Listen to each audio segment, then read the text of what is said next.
Ladies and gentlemen, we have another episode of Master Phil in your corner.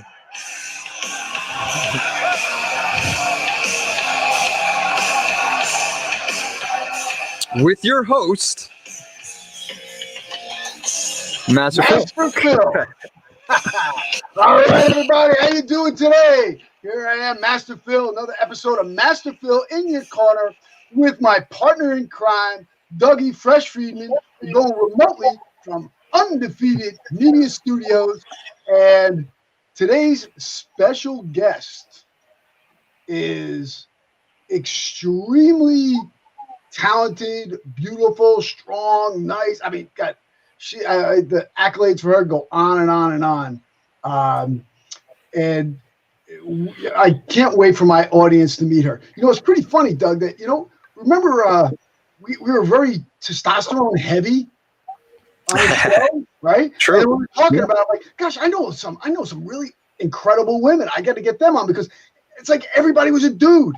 The only woman I had on was my daughter. Everybody was like guys, like, hard piping dudes and interesting characters and so forth. But now we've had a run of women. This is we've had a run of women. We haven't had a male guest on in over a month. It's pretty crazy. We had Rolando on, but then we've gotten shifted toward the estrogen side of the.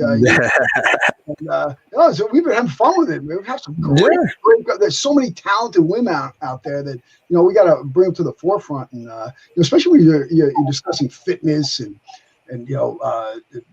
animals and things like that. The women tend to like really have a really good grasp on that, and take it and run with it. So, but before we introduce our guests, I have to do my compulsory shameless plugs. Oh my God, that's my daughter. I knew I had to pull it up. Back to work. You're supposed to be in virtual school, or maybe it's lunchtime right now. She gave you a nice couple paragraphs. She said you're not answering her, so she's a little mad right now. But you could say hi. If you say hi, we'll put you on. But she's like she's going at you. That's why I didn't put all of them on. I have my phone on Do Not Disturb, which is kind of funny. So it's the shameless plugs today will be, of course, my YouTube channel, Master Phil. Tons of information on that. We have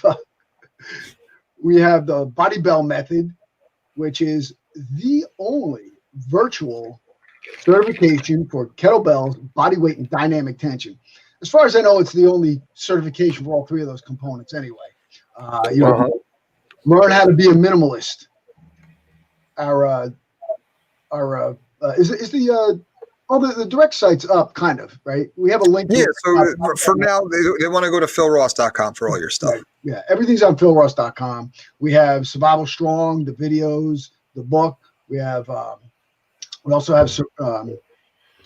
have our martial arts classes on American Eagle. We have American Eagle Live as well. You can train along. There's over 140 videos up there with martial arts, kettlebells, body weight, knife work, all kinds of stuff. And with the current climate, we have American Eagle Live, which is also there, so you can actually follow along with Phil while he's in the dojo. You're at home, and you can follow along with all his workouts, and that's American Eagle Live. Time to get on board. And then also, we have UBQ Fit. The site is being revamped right now. It's still operational, but I'll tell you, this is going to be one great place for fitness enthusiasts and trainers to come together. We have there's events, one-on-one sessions. There's going to be recorded. There's gamification. So they play these games. You can win prizes, develop a relationship, build this online fitness community. Because hey, that's the way it's going, folks. Everything's online. Look where we are right now. So I think that's about it on the shameless plugs. There, Dougie Fresh. So without further ado, we are going to bring into our virtual studio the extremely lovely and talented Beth Andrews, right from Hotlanta, Georgia. Welcome, Beth. Hey, Phil, what's up? How you doing? Great. How are you? Yeah, good. You know, just punching away as always. Hey, Yeah. you know, it's funny because Beth is down in Georgia, and I know Georgia is one of the first places to really reopen after the COVID. And I asked her, I hit her up. I said, Beth, hey, what's going on? What's the climate? How are your classes going? How are your students and clientele? How are they handling this whole thing? And and that was like back in like April or May or something. When did you guys officially open up? Well, I actually never closed. I didn't have to. I could maintain very small groups and stay outside because we fit under the 10 and under gathering. Yes. Okay. As long as you stayed outside 6 feet apart. Yeah. So I have a warehouse. We just rolled the door up. One at a time. They, got their kettlebells, took them outside. We had my husband spray painted like big sixes 6 feet apart. Of course, we're right across the street from the fire station. So, they were like, yeah, y'all are good, or whatever. And we also consulted, to make sure that we weren't doing anything, that we shouldn't be doing. And so we pretty much, got all that cleared. What we were doing was totally fine under all the rules and regulations and the lockdown or whatever. So yeah. However, No. So what were some of these rules and regulations that they slammed down? I mean, set out for you? Well, you couldn't be inside. Right. You had to stay outside. All gyms had to close as far as the number of people. Yeah. So what we did, we just stayed outside. And as long as you're 6 feet apart, you didn't have to wear a mask. And just all the extra, cleaning everything up. People left everything outside. There were no mats used. We had all the like Clorox and all that stuff. I would spray everything down, let it sit, that kind of thing. So, and like I said, it was a small handful of people. I didn't really start to pick up until everything started to open back up. And I think our lockdown, it was maybe like six weeks ish, but we were only very restricted for like 3 weeks, 4 weeks, something like that. However, it did take a long time before some of the larger gyms with more people could open up with, the traditional machines and like all that kind of stuff. So from what I gathered, one of the major concerns with the gyms was that people sharing equipment. But with what we do, most of the time we can give them great workouts without sharing any equipment at all. You have your kettlebells in your space and boom, good to go. I mean, that's one of the advantages of kettlebell and minimalist training protocols. So now, like right now, you're full blown, open, going full tilt, right? Yes. Okay. We still have a stringent cleaning process. We still, we don't share kettlebells. I mean, what you get is yours. Yeah. Everybody, has to clean their own bells when they're finished. We maintain the 6 feet apart. I don't really have over 7 or 8 people at one time anyway. So for me, I didn't have to worry too much about, you probably have large classes, right? 20 people, somewhere around there. What I've had to do with this, I limited to 12. Oh yeah. But the cool thing is with kettlebells is, I mean, you're always going to be at least 6 feet apart anyway, because the bell. I know, right? I mean, I've never had it. I always space my people at least 8 feet apart, just in case that bell, that goes. Yeah. Yeah, but you're right. You only need one kettlebell, even just body weight, right? So the ones who were left and who decided to stay and continue to exercise, enjoyed the workouts because I had to change up just a little bit because I do a lot of strength focus type stuff.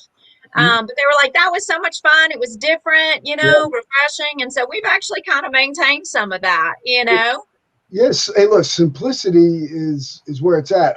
Like what I had to do, because they wouldn't allow us inside outside. Plus, it was March, so what I did was I all my paying customers borrowed a small kettlebell and a large one, and every workout had just either body weight or focused around the 2 kettlebells and body weight, and that's it.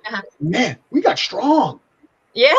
It's funny. I was talking to Marty Gallagher about it, and I go, dude, I don't know how I actually got stronger during this time. You just focused on that portion. I mean, people have all this kinds of crazy equipment. You know what? You can have it. Just give me like kettlebells, a bar, a pull-up, and dip. Yes, a pull-up bar, some kettlebells. You're good. You're good to go. That's all you need. You don't need all these crazy. I mean, I don't know if you do battling ropes. I don't like any of that garbage. Yeah. Keep it simple and just work on. Look, I can tell you, I can make you. Yeah. Well, I'll tell you, I'm going to talk about this. Every morning, Beth, no matter what, I don't care if I'm up till 5 a.m. and I get up at 5:30. I hit 50 squats, 50 push-ups, 100 sit-ups, 10 bridges every day. First thing. Wow. So no matter what, I hit something that day. Because I know we met at do we meet at level 2 or at the bodyweight training? I think we met at level 2 and the bodyweight training. Yep, I think so. Naked Warrior. Yeah, Naked Warrior. Yeah. Mm-hmm. Beth was a stud there. I mean, that was probably my all-time favorite certification. Yeah, it was Loved it. It was challenging. It was fun. I felt like I learned a lot, and it was just all body weight. Yeah. So what was that called again? It's called the Naked Warrior. Sounds like a fun one. So it was funny because not many people passed that. No, they didn't. I know. I think only 2 women passed, right? Yes. You were one. Yeah. And then, how many guys passed? Like maybe 12, maybe 10, something crazy. Yeah. There was a lot of people there too, right? Do you remember? 4 people, something like that. And I remember I was the only one that was past their 40s. I turned 50 that weekend. Uh-huh. And so I was kind of psyched. Yeah. That's really cool, isn't it? I know at one time, I think I was the oldest person. Yeah. Our oldest female for Iron Maiden. Oh, but wow. So I was 39. Yeah. Yeah. And so I don't know now, like the stats on all that, but at the time, So that is awesome. And I remember one of the things that was so, I mean, I love it when you, because the women had to do a 1-arm push-up, right? Uh-huh. To pass the Naked Warrior. But then the guys had to do the 1 hand, 1 foot. One leg. Yeah. 1 leg. Yeah. 1 hand, 1 foot. Yeah. Yeah. Okay. 1 leg, 1 arm, whatever. Same thing. Yeah, same thing. And then I remember you were training to do it, and you got it. Yeah. And you got it another time, and you put it on video, and you were so happy. It was so funny. I was like, yes, you're killing it. It's funny. Yeah, that was probably one of the hardest, skills, that I've trained for. I think the 1-arm 1 leg push up. That is that's tough. It's tough. It's tough. I do it. I always do it in my, when I teach at college. I always drop to the floor. And, I was 18, 19, 20-year-olds and stuff. And I drop to the floor and I bang a couple of those out. And they're just like, I go, yeah, come on, you can do it. Get to work. Right. It's just So now, you also, in addition to your training, you're also a massage therapist, right? Yeah. Let's see. During the COVID. How is that? Well, now I actually had to shut down with that. Yeah, the rules were interesting with that. So most larger spas, they had to shut down for 6 weeks, maybe something like that, maybe even longer than that. I can't remember. I got to work a little bit longer because I work under chiropractors and in an office, and it's more of a controlled environment. Well, yeah, so you're a chiropractor. Right? Yeah. And so, I think I ended up, we had one last lockdown where the rules kept, it was a little more strict each time. And on that last one, it cut me out for almost 3 weeks. So not too terrible, but my husband kept working the whole time. Chiros were deemed essential. So, But anyway, so yeah, I started my massage therapy journey. See, I've been out for a year and a half now. So, but I was doing a lot of soft tissue work with my clients in the gym. So why And not? well, it just made sense, and I wanted to be able to help people and take it to the next level and mesh everything together. I do a lot of movement work, a lot of soft tissue. So, it was kind of a natural fit. And, I like learning, I like growing, and it was time for me to do something new and fresh. Yeah, I mean, I think that's a great thing, especially your husband's a chiropractor, so now you can get people that he can write prescriptions for massage, and now take someone, he can give them adjustments, you can massage them, and then you can train them so they can become healthier. That's one thing that I think. I'm not going to get political, but I am going to say something. Okay, it's unfortunate that the government did overlook what we do as health and fitness instructors. We want to help people. That's why we're in it. We're in it to help people. Instead of consulting with us and talking with us on how to become healthier, they just look at us as a bunch of gym nuts or fitness fanatics or something like that. Which is 100% wrong. But we're talking about a country where 80% of the people don't meet the minimum recommended exercise requirements. And you know what they are. I mean, the minimum, it's 150 minutes a week. I mean, of moderate exercise. That's like walking around a block and thinking about a push-up, Right. Not much. And only 20% of the people are meeting that, and we expect them to understand what we're doing. And when over 300,000 people a year die as a direct result of sedentary lifestyle, and if you look at almost every comorbidity with the COVID situation, it's all related to what? Obesity, diabetes, you have heart disease, high blood pressure, all of these different illnesses that are directly related to a sedentary lifestyle and being obese. Right. I know. I can't tell you the people that stayed during that time where we had to stay outside, because I was like, I'll be here. Whoever wants to come, we'll just get together outside. Yep. Thanked me. We don't know what we would do. And, a lot of people had a lot of anxiety. I mean, it was a scary situation, including me, right? Yeah. We needed exercise more than, right? To take away that stress release for these people. I mean, it's crazy. But yes. And there's some places where they still cannot exercise. They can't go to the gym, right? We're one of them. They let us be 25%, whatever. But I fall under a different jurisdiction. I'm not really a gym.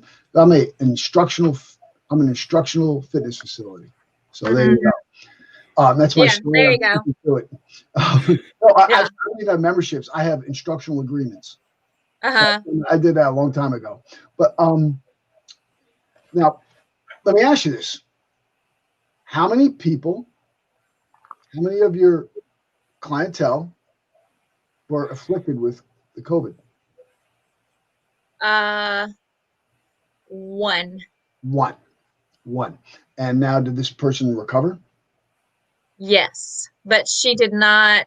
It was pretty clear where, her husband from work, they let him know he was around somebody. As soon as she found out, she said, won't be back. I'm probably going to end up with it, whatever. Right. And so, but one, and I think even in like the massage therapy side, one. And now, did these people have any comorbidities? Did they recover completely? Did they? One had asthma, but was actually pretty healthy. Okay. I mean, outside of that, and the asthma was controlled, no meds or anything like that. The other, no, very healthy, no underlying health conditions, recovered. I mean, it was rough. Oh, I know. But, I've had a nasty flu that 20 years ago. I mean, that was nasty. Yeah. Yeah. So, I mean, but yeah, so I don't really know that many people. And I do feel like I come in contact with a decent amount of people. So what about you? Anybody? Okay. The only one of my number one guy works with me, Eric. He and his family went to California in December, last 3 weeks in December. Comes back in January. So, we're back, we're doing jujitsu, rolling around, sparring, everything, right? Next week, he's sick. Oh. The whole family's wiped out. They have a flu. They go to the doctor, nothing. They tested negative for the flu. So he comes back to work. I mean, he was out for like 3-4 days, whatever it was. Not terribly long at all. And then we go back to training.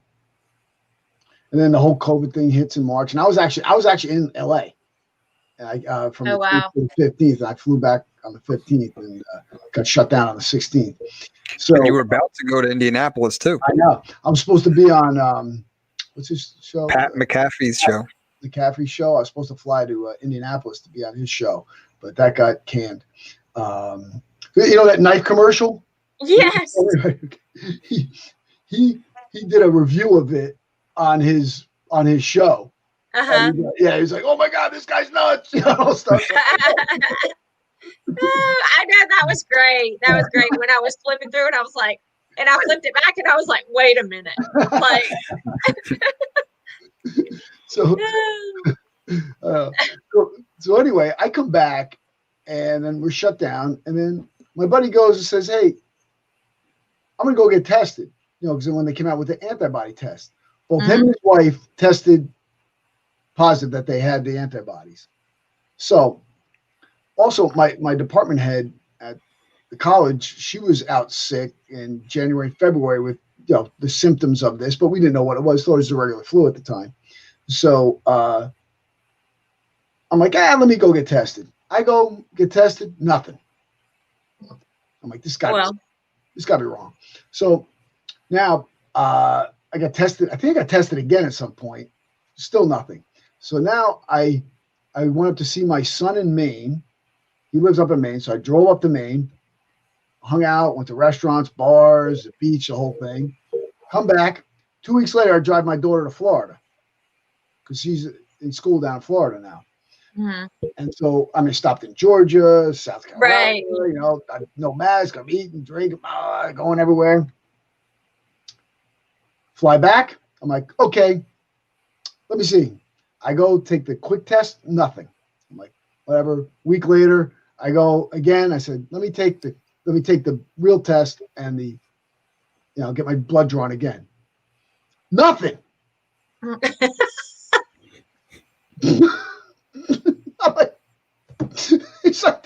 So wow. So I had to have been exposed to it. Had to. I was wrestling with somebody who had it. Yeah, wow. Right. And I didn't get it. So I'm not afraid of it. Yeah. Yeah. I mean, I'm not afraid either. So I mean, don't get twisted. Bill secretly wants to get it so he could beat his butt. Well, and I will say, like, I have suspicions that I may have had it back in, January, end of January, going into February. It was just very odd symptoms. I couldn't get in for a flu test or whatever. And then finally I was just like, whatever. But I mean, it was a good 3-4 weeks of, just not feeling good. I just don't feel right. But who knew then, Yeah. And my son had some really weird symptoms too. And, they tested him for the flu, strep, nothing. we don't know what it is. Yeah. And we were like, okay. So yeah, when you look back, you go, wonder what it was. Yeah. I mean, well, if you want to, I guess you can go take the antibody test, see if you have the antibodies in you, and that would that would be helpful. Yeah. Maybe if you have it, then hey, you had no problem. But yeah, look, it's going to affect. Is this thing real? Yes, it's real. Do I understand people's fear? Yeah, especially when you're being pounded. I know. People are being pounded every time you flip on the news. I mean, all they talk about is this nonsense. Not nonsense, but they talk about the COVID continuously. Well, but it's all packaged in a scare tactic. It seems like it's not. Nothing is just the facts anymore. No. The media, like, yes, and it's like you almost can't even. You almost have to watch it all and go, okay, maybe 2% of what all of them said is like accurate or true, or at least that's my beliefs. And, well, and also it changes a lot too, but let's talk about preventing these things. Okay. Or at least lessening the effect. Look, you know what? Sometimes you're going to get sick no matter how healthy you are, but I know you work out like diligently. And people don't realize this. I will tell you, this woman is ridiculously strong. She is ridiculously strong. Like, I've seen her lift some heavy kettlebells and do some great body weight movements. So she's very, very strong. Don't let her looks deceive you at all. Okay. So you do that. Now I'm sure you live a pretty holistic lifestyle where you will, you eat well, you take a good vitamin regimen, I'm sure you take your vitamin D, the reason that, right? Take your vitamin C, you probably take a liquid mineral of some, I take a liquid mineral. I don't know if you do. Those are pretty good. I'm sure that you have a good regimen of healthy whole foods. Well, see, look, I'm sure, I know that you probably go and if you want to have a pizza once in a while, you do that. Of course. Yeah, exactly. So, but you're not having a pizza every day or cheeseburgers every day. No. I think it's not just exercise. I think it's like the big picture, or there's lots of things in that puzzle of health and wellness, right? So there's what you eat and the supplementation, because we don't get everything we need from food, because a lot of it's just polluted and there's not a lot of like the vitamins and different things in it, right? But exercise, even if you're not officially training or whatever, just moving every day, going out and walking, right? Getting outside, just moving your body around. And I think the other thing is making sure you get good sleep. That's really important, right? Because when you get run down, that's when you get sick. No matter if you're eating good or, you know what I mean? Like, if you don't get good sleep, that's when you get sick. Your immune system is lowered and all that stuff, Yeah, so that's one of the big ones, and it's something that I've made a conscious effort to sleep more. But damn, I just always get up. I'm like 5:30. I'm up. I'm like, and I purposely tried to lay there this morning. I made myself lay in bed like another half hour. And I'm like, okay, listen, you don't have to get up till this time. So if you fall asleep back to sleep next 15 minutes, you'll stay there. Didn't work. I'm like, I got up. I start doing stuff. I do my push-ups and sit-ups and everything. Like, are you one of those people that doesn't require a lot of sleep? 5 hours now. Oh yeah. See, I require a lot, but I get up at 4 a.m. almost every day. Wow. Sleeping in is 4:30 on a Sunday when I don't have to work. You're lazy. Yeah. Listen, I get more shit done before the sun comes up than most people, right? I mean, I've been up. Yeah. I mean, I've already gotten my day going. Yep. Yeah, I mean, I got so much to do in the morning. I mean, I got to do my little workout. I got to take care of the dog. I got, today I had to take my daughter to school. And then I had to teach my classes, and I'm working on all these other things. I got stuff to do. Yeah. I'm not going to stay up and whatever. Yeah. But the sleep is an important aspect, and you have to find how much sleep you need. Some people need more sleep. Some people operate best on less. If I sleep too long, I feel like garbage. If I ever sleep 8 hours, I'm probably sick. See, I have to have at least 8 hours to really function well. And more than that, it's just a bonus. Yeah. Yeah. But I don't take naps. No. I'm not a napper. You will never catch. I can't nap. I don't want to nap. Yeah. It's I go and then I'm dead. I go and I'm dead. And that's just me.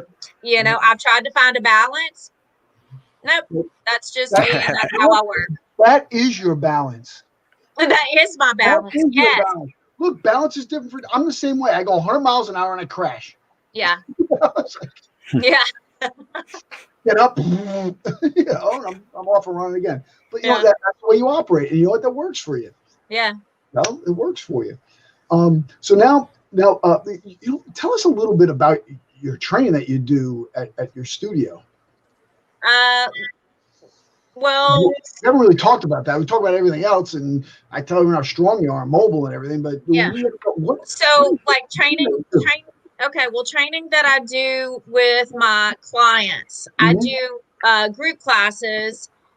Most of them are pretty small, and I focus on mostly on strength. Like we have a strength and movement, and then we have maybe a day where we do cardio. But I like, not that it all doesn't kind of get into a cardio state sometimes with kettlebells and body weight or whatever. But I have a focus. So whatever level you're at, I scale. So we may focus on handstands and squat, or handstands and deadlifts, squats and pull-ups on Wednesday. Then we may have just like more of an accessory kind of, we do a lot of different movement type, day. And then they all come in and work out more as a group on Saturday, where we do fun stuff, farmers, burpees, run, whatever. But I really like to add that strength focus, because I think, a lot of people, what I see is people doing a lot of stuff and then they still can't do a push-up. And then they come in, and it's like, I've never been able to do a push-up. Well, have you ever really worked on it?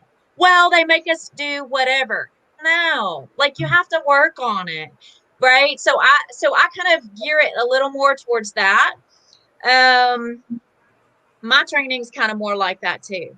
Mm-hmm. So, the things that you have to, if you can't do the basics, what are you worried about these other things for?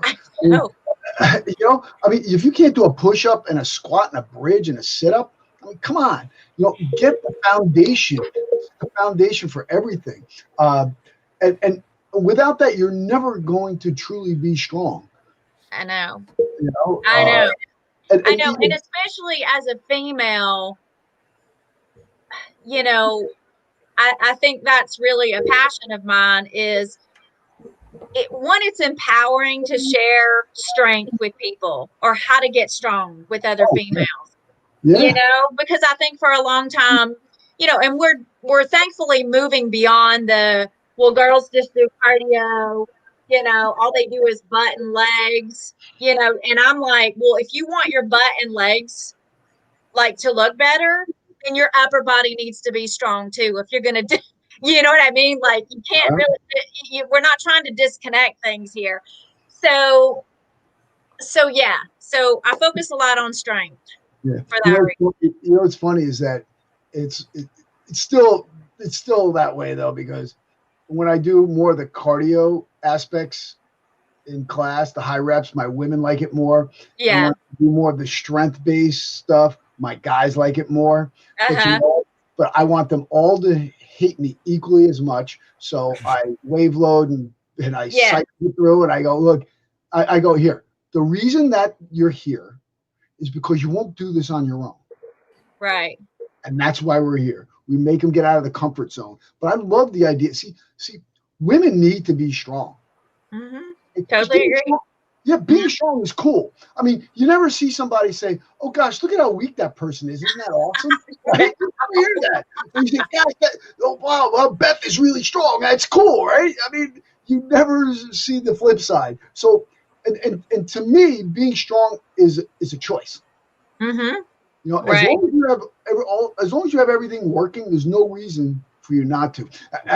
Let's delve into this, because push-ups, especially for women, I do not allow knee push-ups in my studio. Why? Why? Because you know what? In 2 years, guess what they're still going to be doing? Knee push-ups. I put them on angles and make them go Angles. forward. Okay. Well, Yeah. so I still do knee push-ups, Mhm. but I agree with you with knee push-ups but you have to incorporate other things. You have to. I don't think it's a great just standalone way to get somebody to do a push-up, right? So yes, but I agree that the angles are a beautiful thing. So There's also another thing I do you might like. what? I call it a loaded push-up. And no, Uh-huh. dog, you're not drinking, getting banged up, and then doing push-ups. Yeah. Where I have people, because if you think about push-up, right? Uh-huh. People say, okay, oh, get up in push-up position. Well, it's a push-up. Why am I starting up? Now go down. So what we do is you have them start on their stomach, bring their Oh, and hands release. here, and then boom, push up. Yeah. I've had people their first time ever, and most of them are women. Uh-huh. First time I ever do a push-up with that method. But I don't allow push-ups. I put up one of the bars, or put up one of the angles, so they have to do it, because I'm not doing it, because again, I found that here they are 2 years later, still on their knees doing the push-ups. Yeah. I say, no, you're not doing it in here. But the angle method, and plus it makes them go through the full range of motion as well. Yeah, exactly.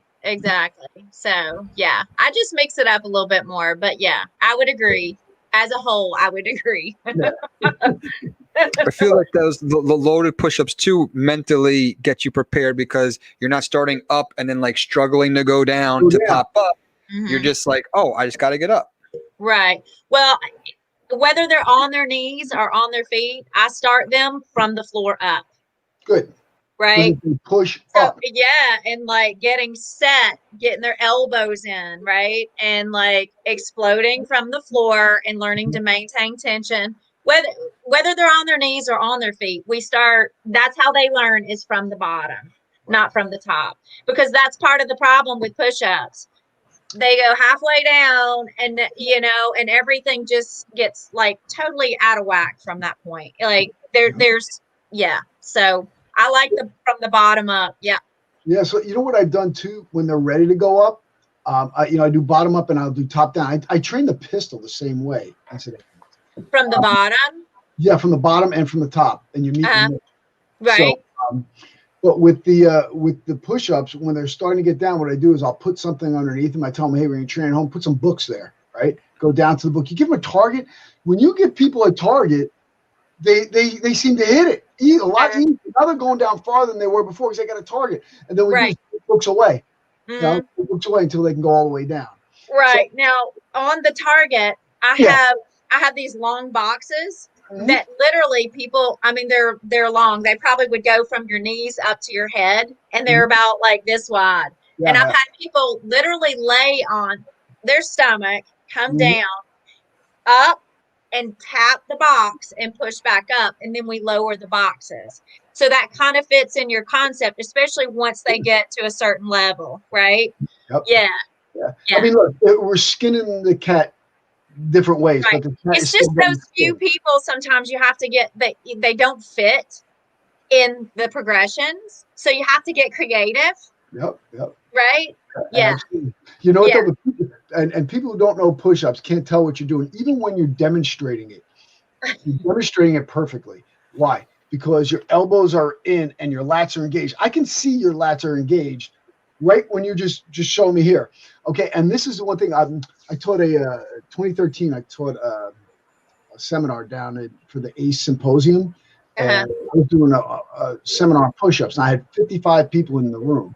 Now, many of these people were doctors, had their doctorate in training, definitely masters. They're all high-level trainers here, right? And 55 people. 5 of them could do push-ups properly. Yeah. Isn't it crazy? Yeah. I mean, this is what I thought was so wonderful about Naked Warrior, you know, and even the PCC, the body weight was my absolute favorite, right? Because it, like you said, it lays the foundation, and people always think they have to have a weight in their hand. When I started getting really, really strong was when I started focusing on body weight. Yep. Look, you know, I mean, if you can't move your body, the thing you're in all the time, if you can't move that properly and with purpose, how are you going to then be able to move something that's external to you? I know. You know? I got a question for you guys. Yeah. It's kind of going with body weight and push-ups and all that stuff. So in school, when you're growing up, there's a thing called the presidential. Not anymore. What else? Probably not anymore. No, not anymore. They pulled it out. So they pulled it out. Wow. But my point with the whole thing was people are too weak and soft. That was my point.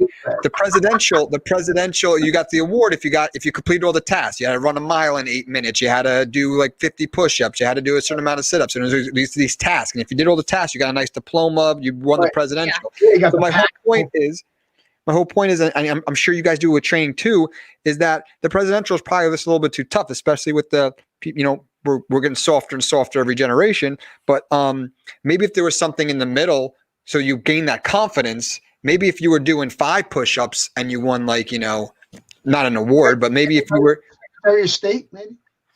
Yeah, the state award, whatever. But my point is, like, if these tasks are too strong, these 2 tasks are too high, too strong, people are not even going to try. Like when I was in school, like we had people just walking around doing laps, and they would do the mile in like 20 minutes. And then the people who were actually trying are doing it in like trying to get it in 8 minutes. They were actually trying to get the presidential, but there's some of them it's too hard to do, so I'm not even going to try. So I know you guys both probably deal with confidence boosting and trying to get people to do things the right way. So if they do 1 push-up right, it's better than, Absolutely. Yeah. 10 sets of 1 good rep is better than 20 shitty ones. Yeah. Cursed. Sorry. Am I not allowed to do that? I will say this. In our test at school, we had a flexed arm hang. The girls had to flexed arm hang. And I sucked at it. I sucked at it. I could not do it. The flex. I can't believe it. No, but it's more, I think the fact that, well, 1, I probably couldn't do it. But 2, nobody really explained it. I mean, most coaches back then, no, it was like, can you do it? And, if you can't do a pull-up, it's hard to tell somebody how to do a pull-up. Oh, that brings back a memory of, I'd gotten into weight training when I was in high school, and I was always doing my pull-ups and push-ups and so forth. And the gym teacher was teaching us weight training, and we had a universal back then. Okay, like the 70s. Okay? Yeah, So this is the 70s, and we're there, and the gym teacher goes, "Well, this lat pull-down machine is to develop the lats, which don't do anything; they just make you look big and walk around with your arms to your side." I swear, if I'm lying, I'm flying. Wow. I'm like, yeah, okay. So this is what we were dealing with. I mean, it's not like that now. We saw a guy come up, Ryland. Oh, there he is. Ryland pulled up. He says he does lots of body weight for his kids. Good for you, Ryland. Yeah. Yay! Yeah, I love seeing that. You know what? PE, physical education.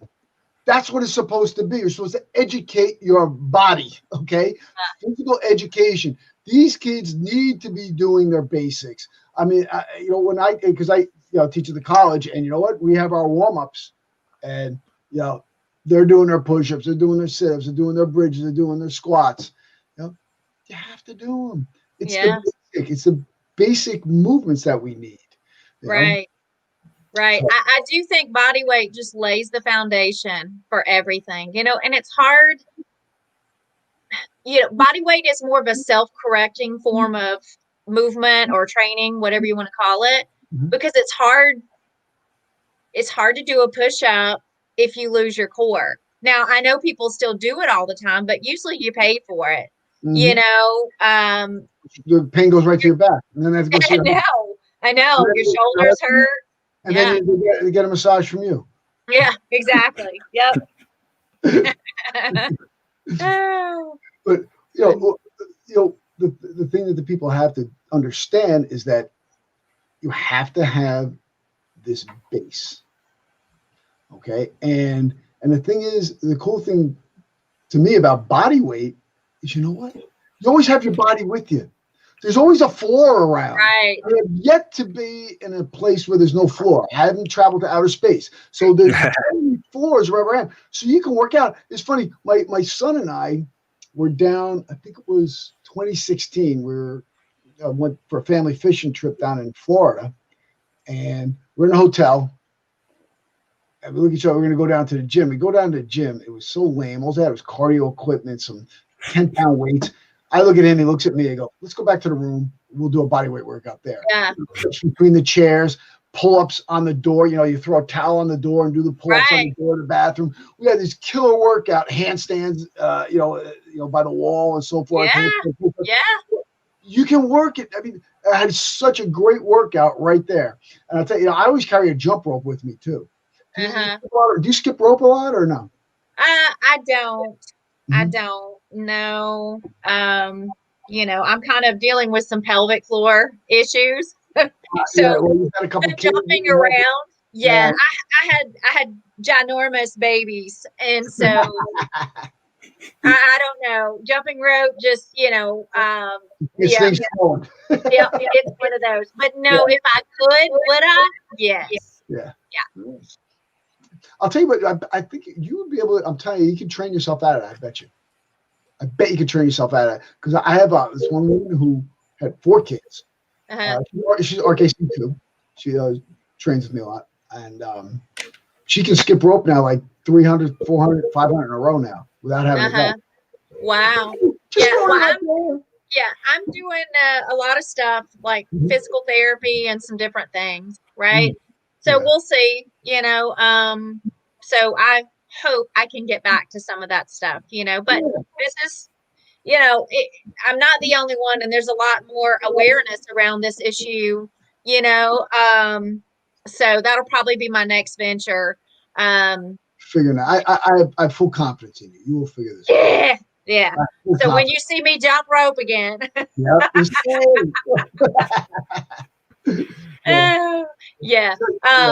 On the body weight note, and just talking about, taking exercises with you, that is one great reason to really learn how to use your body. And, owning a gym, I still do probably 80% body weight training, maybe 75. Only 25% is with kettlebells and every now and then a barbell, So I feel like I need weights a little bit more, just more for like deadlifts and to load lower body. But I feel like I can rock upper body stuff and never have to, with body weight, handstands, pull-ups, So, So I work out at home most of the time. And this is what I tell people.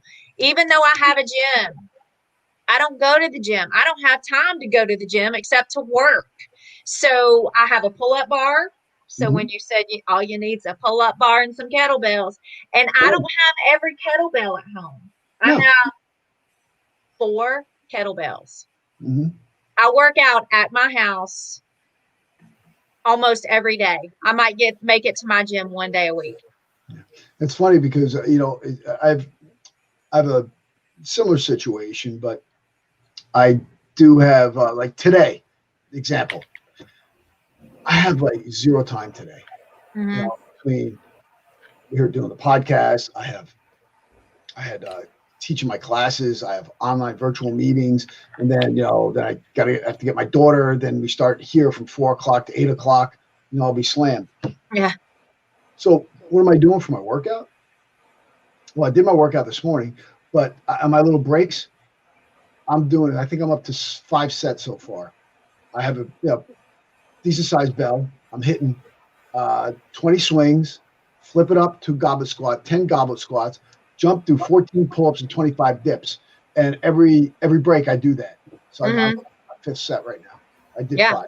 So. Yeah. Feels like the combination of Mr. Miyagi and the Terminator. So it kind of agrees the groove. Yeah. I do a lot of that too. People, and that's another, I think, just misconception. It's like, well, you have to have a workout and it has to last an hour. No, it doesn't. It doesn't. And if you're doing it efficiently, it probably shouldn't last a whole hour. I mean, I've done some strength sessions where I rest a lot, and a lot of sets or whatever. Hours, so, Yeah, but it doesn't always have to be that way. I don't know, so, but yeah. You should be able to do it in under 40 minutes, no problem. Yeah. No problem. Yeah. If you go at a good pace. I mean, and I've had some 20-minute workouts that are just killer. I know. Yeah. I even have this nice little 12-minute workout I do where I do 200 skips on a rope, 25 push-ups, 30 abs, and I do 4 sets of the push-ups and abs and 5 sets of the rope. So I get 1,000 skips in, 100 push-ups, and 120 abs in. So. Yeah. Awesome. That's cool. Yeah. I mean, just, people have to understand. It's like, you don't have to go nuts. Like you said, you don't have to. And look, everybody has to do the things we like to do, right? Right. Find what it is and do it. Do it. Yeah. So, but if you want to get strong, you have to do something. You have to do certain things, right? Yeah. So are you familiar with Herschel Walker? As a beast. Okay. Have you read anything about his bodyweight training? Yeah, I've followed his career like his whole life.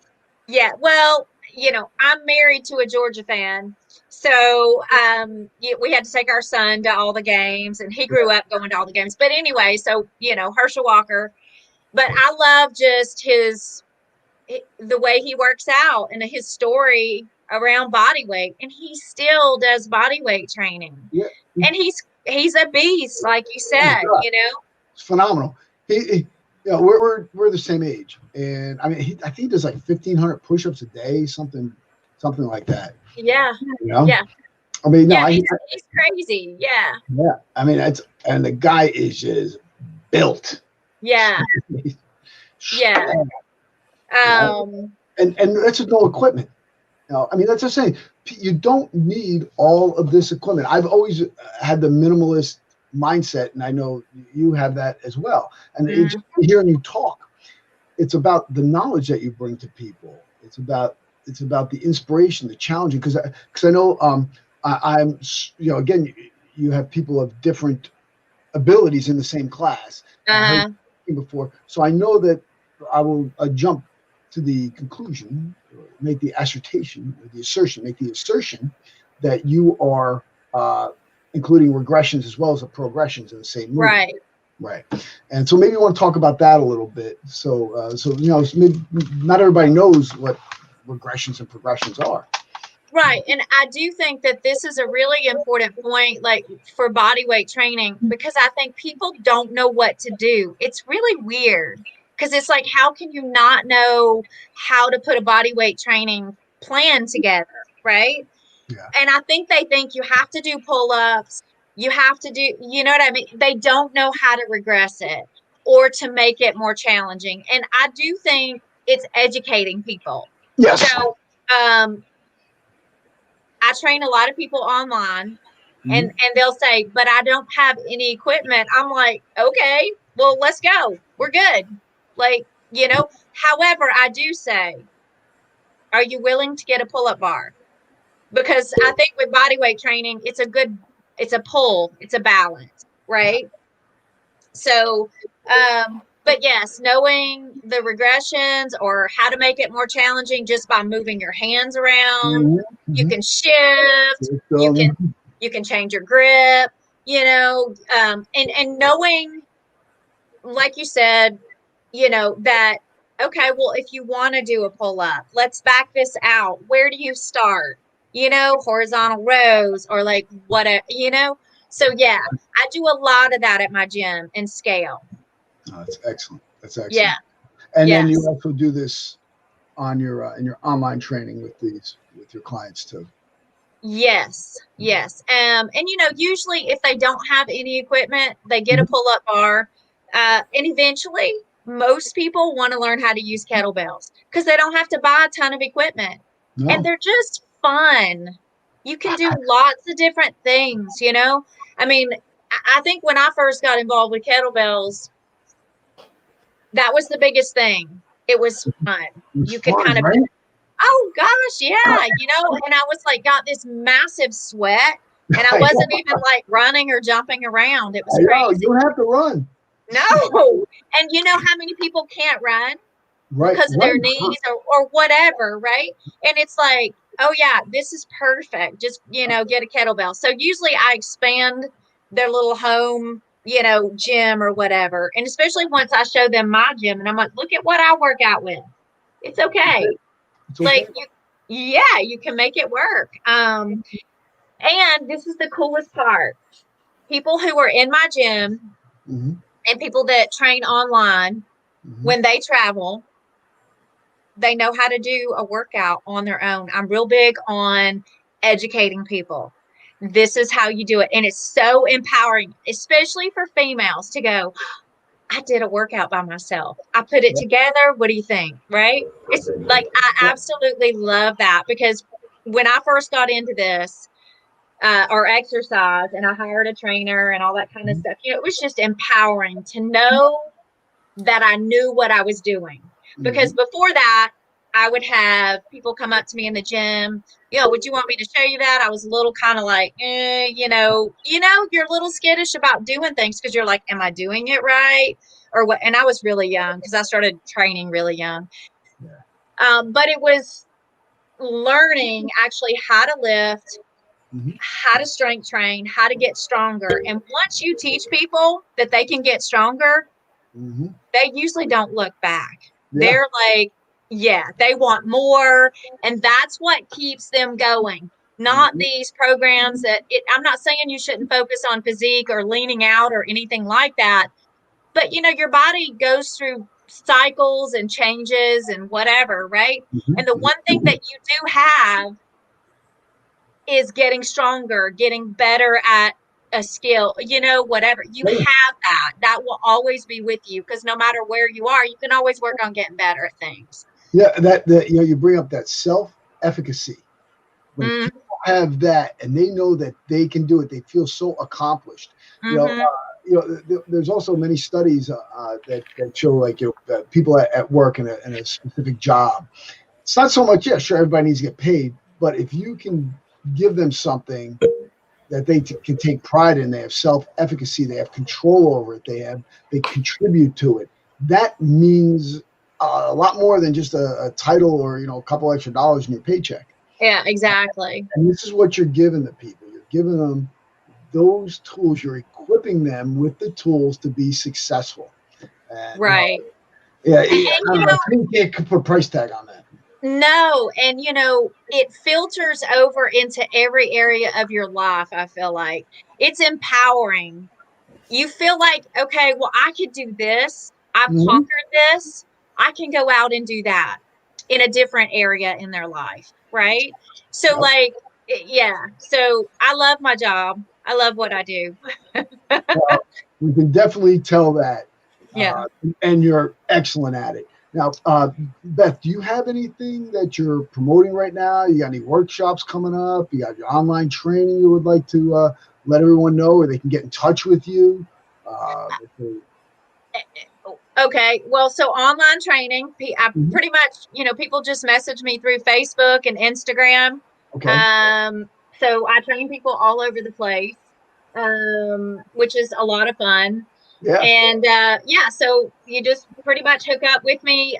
With online training, I do a movement screen because I like to see and make sure people are like we're compatible. I have them fill out some health history and different things.